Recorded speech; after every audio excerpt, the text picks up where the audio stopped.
నమస్తే. రూపారెడ్డి హత్య కేసులను అయితే, రూపారెడ్డి హత్య కేసులను అయితే విద్యార్థులే రూపారెడ్డి గారిని హత్య చేశారని చెప్పి సిద్దిపేట ఉపాధ్యాయులు అయితే కొవ్వొత్తుల ర్యాలీ అయితే తీయడం జరుగుతుంది. ఇక్కడ ఉపాధ్యాయులు కూడా ఉన్నారు. ఒకసారి అడిగి తెలుసుకుందాం అసలు రూపారెడ్డి హత్య కేసులో ఏం జరిగింది అనేది. సార్ చెప్పండి, అసలు రూపారెడ్డి గారి హత్య కేసులో ఏం జరిగింది సార్?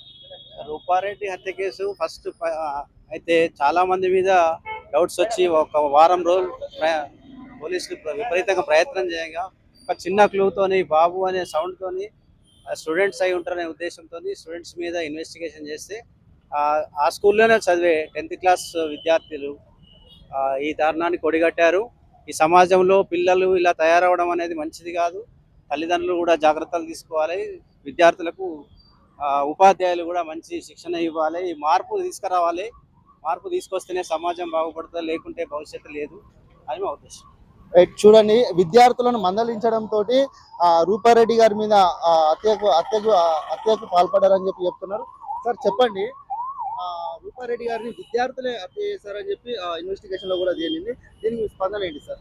విద్యార్థులు చెడుదారిలో పోతున్నారని చెప్పేసి రూపారెడ్డి గారు మందలించడంతో కక్ష కట్టుకొని ఆగస్టు 11వ తారీఖున టీచర్ను వాళ్ళు ఒక ప్రీ ప్లాన్డ్గా కోపం పెంచుకొని టీచర్ మమ్మల్ని ఎందుకు బెదిరిస్తున్నారు, టీచర్ మా మంచి కోసం చెప్పడం కూడా విద్యార్థులలో ఒక రకమైన ధోరణి తయారవుతుంది. ఇటువంటి ధోరణి మారాలి.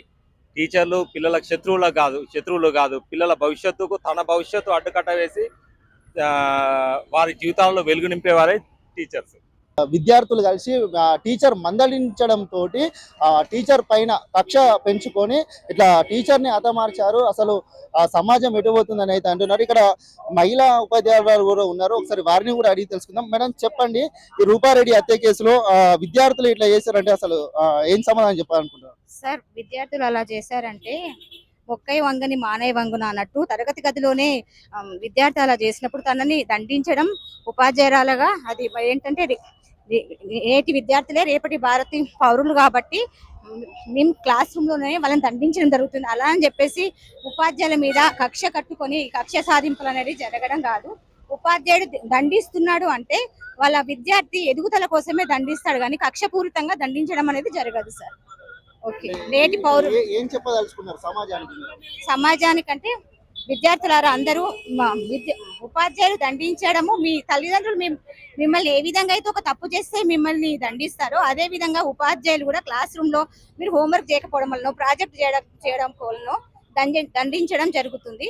దాన్ని మీరు కక్షపూరితంగా చేసుకోవద్దు. ఎందుకంటే తరగతి గదిలోనే మేము మీకు చెప్పేసి రేపటి భారత పౌరులుగా తీర్చిదిద్దుతాం.